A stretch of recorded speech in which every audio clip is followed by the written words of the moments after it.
جی ناظرین، میں آپ سے مخاطب آپ کا میزبان چودھری فضل الرحمان پاکستانی زیر قبضہ جموں کشمیر کے ضلع بیمر کی تحصیل سمانی اور سمانی میں آج ہم جس شخصیت سے مخاطب ہیں عالی نیوز کے لیے، یہ ملک غفور اوان منہاج القرآن کے صدر ہیں تحصیل کے.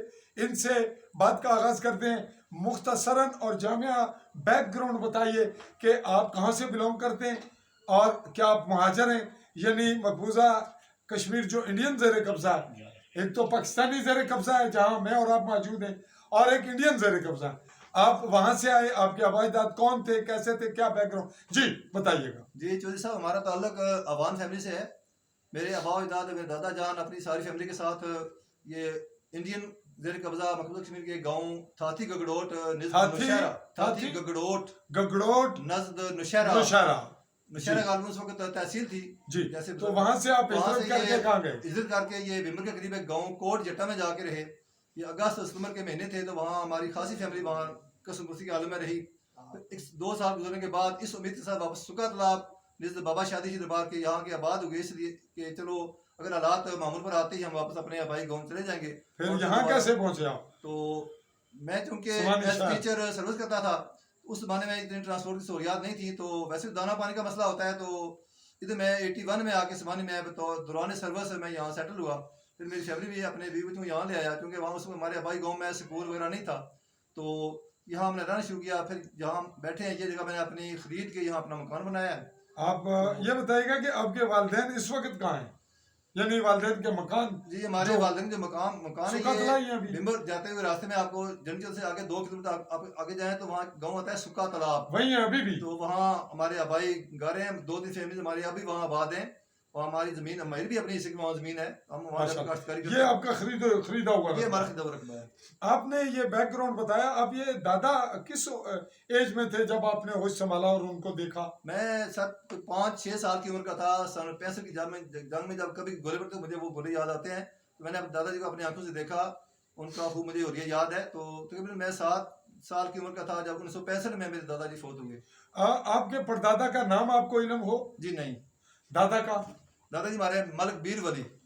ملک بیر ولی. اور ابو کا نام؟ ابو کا نام ملک امام دین، لیکن دادا جی کو عام طور پر ملک بیرو کہتے تھے. جی ہم نے ان سے پوچھا نہیں ہے تو ظاہر ہے پھر ساتھ کا بچہ یاد ہی نہیں رکھ سکتا ہے. صحیح بات. اچھا یہ بتائیے گا کہ آپ جب آپ کے دادا آئے اور پھر والد کے کس ایج میں تھے جب یہ کشمیر کی جو صورتحال خراب ہوئی؟ میرے والد گرامی 47 میں ادھر آنے سے پہلے بیرڈ تھے. ان کی میری 2 بہنیں اور 2 ہمارے بھائی تھے، وہ آتے ہوئے راستے میں شہید ہو گئے تھے. تو 4 بیٹوں کے والد تھے وہ ہمارے والد صاحب. تو شادی شدہ تھے، ان کی عمر 30 یا 32 سال کی ہوگی جب وہاں سے وہ آئے. جی ہم نے ناظرین، ہمارے 2 بڑے بھائی راستے میں وہ ہمارے بزرگ بتایا کرتے تھے، وہ بس رات میں ٹھہرے ہوئے تھے. تو ایک بھائی تو ہمارا ویسے دم گھٹ کے فوت ہو گیا. تو دوسرا اب جب باقی تو کسی نے چھین کے کھینچا تو اس کی جان نکلی. تو ہم نے ان کی پرواہ نہیں کی، ان کو اللہ کے والے کی اور یہاں پہ وہ بڑی ناظرین بڑی تکلیف دہ بات ہے. اور ان لوگوں کے لیے جن کا تعلق جموں کشمیر کی ریاست سے اور اپنے ایمان اور عقیدے سے، عقیدے کے بعد جب ایمان مضبوط ہو تو پھر غیرت سے ہوتا ہے، اور جب غیرت ہو تو تب سچ اگلتا ہے. اور چونکہ بات کو ہم آگے کم لفظوں میں بڑھائیں گے، آپ نے 2 شہادتیں جو آپ کے فیملی کی ہوئی، تو کیا ان کی لاشیں، ان کی حالت کوئی علم نہیں، اسی حالت میں چھوڑ دیا گیا ان کو اور آگے سٹوری کیا بتائی؟ ہم نے بڑوں سے یہ سنا ہے کہ بس وہ جس بھاگم کا جو کچھ رہ گیا جو رہ گیا وہ رہ گیا، کسی کو کسی خبر نہیں رہی. نہ صرف ہمارے 2 بھائی بلکہ اور ہماری فیملی کے بڑے بڑے کافی بندے بہت دل خراش داستانیں جیسے عام باقی مہاجرین کے ایسے ہماری بھی ہیں. تو یہ ان لوگوں کے لیے جن کو الحاق کا شوق ہے اور یہ جانتے ہوئے کہ اس کا مطلب بالکل واضح کشمیر کی تقسیم ہے. ہم کسی کو یہاں لیکچر نہیں دے رہے، حقائق بیان کرنا ایک صحافی کا حق ہے. تاریخ کو مسخ کوئی بھی نہیں کر سکتا، جو کرتا ہے وہ اپنے آپ کو مسخ کرتا ہے. بات کو ہم کسی آئیڈیالوجی کے تحت نہیں کر رہے، لیکن ذکر کرتے چلتے ہیں. تو آپ یہ بتائیے گا کہ آپ کے بڑوں سے جو کچھ آپ نے دیکھا سنا اور آپ نے جو آبزرو کیا، وہ 1947 کا جو کشمیر میں معاملہ ہوا، جموں کشمیر میں، اس کو آپ کے بڑے اور آپ غدر کہیں گے یا جنگ آزادی کہیں گے؟ سر ہم نے بڑوں سے غدر ہی سنا ہے. کہ افراتفری اور لوٹ مار اور ایسے حالات میں لوگوں کو وہاں سے بھگایا گیا, گھر جلائے گئے, عزتیں لوٹی گئیں, اور پتہ نہیں کتنے نوجوان اپنے والدین کی آنکھوں کے سامنے غائب ہو گئے. ظلم و ستم کا بازار گرم تھا اور ہر طرف افراتفری کا عالم تھا. تو بات کو اور آگے بڑھاتے ہیں تاکہ آپ کا کلپ شارٹ ہو اور ہم اپنے آڈینس کو پھر آپ کا آئندہ انٹرویو بھی دے سکیں. آپ اس وقت جو آپ کی لائف تھی اس میں پولیٹیکلی آپ کس سطح پہ آپ نے کام کیا, ٹیچر ہوتے ہوئے اور عملی طور پر اب آپ منہاج القرآن میں, تو ٹیچر کے دوران آپ کی سیاست کا کیا تناظر رہا؟ سر ٹیچر کے دوران تو ہماری اپنی محکمانہ تنظیم تھی, اس کے ساتھ ہم کام کرتے رہے.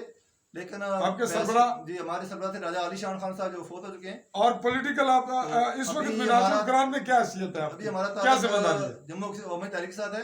ہم پوری فیملی کے ساتھ اس بات کے ساتھ وابستہ ہیں اور اندر جو فکر ہے تو ہم انشاءاللہ اخلاقی, مالی اور ہر لحاظ سے اس بات کی سپورٹ کرنے کا عہد کرتے ہیں. آپ کی جماعت کے جموں کشمیر پہ کیا واضح ٹھوس موقف رکھتی ہے؟ جی ہماری جماعت کا موقف ہے کہ جموں کشمیر کو باضابطہ آزادی ملنی چاہیے, خود مختاری ملنی چاہیے, اور یہ دونوں دھڑے جو اپنا اپنا کلیم کرتے ہیں, مقبوضہ کشمیر جو زیر قبضہ انڈیا ہے یا زیر قبضہ پاکستان, یہ دونوں آزاد ہو کے ایک کشمیر ایک آزاد خود مختار حیثیت سے اپنی پہچان رکھ کے ایک آزاد اسٹیٹ بنے, اس کا اپنا نظام بنے یا جو تھی اسی کی صورت, یعنی بننی چاہیے اور اس کے جو تھی اسی صورت, جی یعنی مراد یہ ہے کہ جو جیسے تھی جیسی تھی ویسی اصلی حالت میں کام ہونی چاہیے. اور اس کا فیصلہ جموں کشمیری کریں یا کوئی اور لوگ؟ کشمیر کا فیصلہ تو کشمیر کو خود ہی کرنا چاہیے, ان کا اپنے مستقبل کا فیصلہ کرنے کا موقع دینا چاہیے. اچھا, اب ہم لوکل معاملات کو دو لفظوں میں سم اپ کریں گے کہ ہمارے جو اس وقت یہاں سسٹم ہے سیاست کا, برادریوں کا, اور بیک گراؤنڈ پہ جو نقاب پوشی میں کام کرتے ہیں,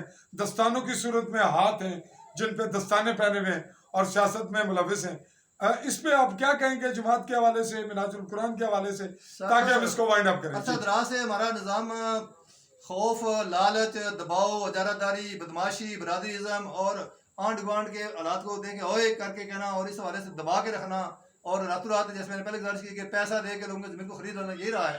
لیکن ہم چاہتے ہیں کہ ان تمام چیزوں کو ختم کر کے کوئی ایسا صاف پاک انتخابی شیڈول نظام بنے تاکہ ہر 18 سال کے بالغ جوان کو اپنی رائے دینے کا آزادی سے حق ملے, نہ اس کو پیسے کا لالچ دیا جائے, نہ اس کو ٹرانسفر کا, سروس کا اور دوسرے کسی لالچ لا کے اس کی زمین کو فروخت کیا جائے. آپ کی پارٹی پاکستان سے بلونگ کرتی ہے اور آپ ایک جانب کہہ رہے ہیں کہ ملک الگ ہونا چاہیے اور ہے, اور یہ اسٹیٹ ہے, الگ ملک ہے. دوسری جانب آپ منہاج القرآن اور عوامی تحریک جس کا تعلق پاکستان سے ہے, اس کی وضاحت کریں کہ یہ الگ پارٹی کا, اس کا تعلق صرف جموں کشمیر سے آپ کو خود مختار حیثیت دے دی گئی ہے یا کہ آپ پاکستانی پارٹی کے اندر ہیں؟ جی اسلام تو ایک عالمگیر مذہب ہے اور ہر ملک میں رہنے والا مسلمان ہمارا مسلمان بھائی ہے, لیکن ہر ملک کی اپنی پہچان اور اپنی شناخت ہے, وہ پاکستان ہو یا ایران ہو, ایسے ہماری کشمیر کی بھی بن چاہیے. ہاں رہی بات تو ہم آزاد خود مختار کشمیر کے رہنے والے ہوں, ہم پاکستان کے ساتھ اپنے اچھے تعلقات رکھیں, سفارتی تعلقات قائم کریں, ان کے ساتھ ہمارا آنا جانا ویسے بھی ہے, تو ہم اپنے خارجہ اور باقی سفارتی تعلقات کو ہم قائم رکھنا چاہتے ہیں. پاکستان ہمارا بڑا بھائی ہے, اس حوالے سے ہم اس کو اپنا. تو آپ کا پاکستان بڑا بھائی ہے, اور اگر جموں کا کوئی شخص انٹرویو دے رہا ہو ہندو, تو وہ انڈیا کو بڑا بھائی کہے گا, کیا یہ بات درست ہے؟ جیسے انڈیا کا ہندوستان اپنا ملک ہے, ایسے مسلمان کا پاکستان اور آزاد کشمیر اپنا ملک ہے. ہمارا کلمہ, ہماری مذہبی روایات ایک ہیں, تو ہم چاہتے ہیں کہ آزاد کشمیر جو ہے وہ بلا پہلے بہت دیر ہو چکی ہے, تو اب اس پر مزید حوالے دے دے کے ہمیں الجھایا نہ جائے. بلا تاخیر کشمیر کا فیصلہ کشمیر کی عوام کی رائے کے مطابق ہونا چاہیے, ان کو اپنے حق رائے دے کا حق ملنا چاہیے, اور بلا تاخیر کشمیر کو ایک آزاد حیثیت سے ایک ملک بنانا چاہیے. میں یہاں تذکرہ آپ کے سامنے کرتا ہوں, آپ کے قائد کا, آپ بھی موجود تھے, جو خرم نواز گنڈا پور یہاں جب آئے الیکشن میں, تو میں نے ان سے یہ بات کی تھی کہ پاکستانی پارٹیوں کے بارے میں آپ کیا کہتے ہیں کہ وہ یہاں انوالو ہیں, تو انہوں نے بڑا دو ٹوک جواب دیا تھا, اور اس وقت وہ آن ایئر ہے ورلڈ لیول پہ. انہوں نے کہا تھا کہ ہماری پارٹی جموں کشمیر عوامی تحریک ہے, اس کا پاکستانی پارٹی سے, اس کے منشور سے کوئی تعلق نہیں, یہ بالکل آزاد ہے, اس کا قطعاً کوئی اثرات مرتب نہیں ہوں گے, یہ خود مختار ہے. ہم اپنے سینئر قائدین کی تو آپ اس پہ متفق ہیں؟ مکمل تائید کرتے ہیں اور ان کے نقش قدم پر چلنے کا پورا عہد کرتے ہیں. جی, میں اپنے کیمرہ مین سے یہ کہتے ہوئے کہ اس معاملے کو وائنڈ اپ کرتے ہیں, کچھ اور آپ اپنی مرضی سے کہنا چاہیں تو کہیے. آخر میں میرا پوری عوام سے یہ پیغام ہے کہ آئیں, شائستگی, رواداری, مساوات اور حق و سچ کی عظیم عالمگیر تحریک منہاج قرآن کے پلیٹ فارم پہ جمع ہو کے حضور شیخ الاسلام قائد محترم ڈاکٹر محمد طاہر القادری کی سرپرستی میں ایک متحد قوم بن جائیں, ہمارا دین ہمارا مذہب ایک ہے، اور قرب قیامت کے پرفتن دور کے اندر بھی ہم اتحاد اور اتفاق کو ترجیح دیتے ہیں. فرقہ واریت اور گروہ بندی کا ہم سراسر خلاف ہیں، اور آئیں ایک جھنڈے کے جمع ہو کے تحریک منہاج قرآن کے رفاقہ اور کارکن بنیں، تاکہ ہمارا دنیا پر بھی ہمارا اچھا انجام ہو اور اس کے بعد بھی ہم ایک پرچم کے اندر جمع ہو سکیں. جی ناظرین، عالی نیوز کے پلیٹ فارم سے میں آپ سے مخاطب AA اسپیس دے کے نیوز کیجئے اور آل بیل آئیکن کو کلک کیجئے. چاہوں گا اجازت اپنے کیمرہ مین ساتھی شجاعت اقبال کے ساتھ. اللہ حافظ. بہت شکریہ.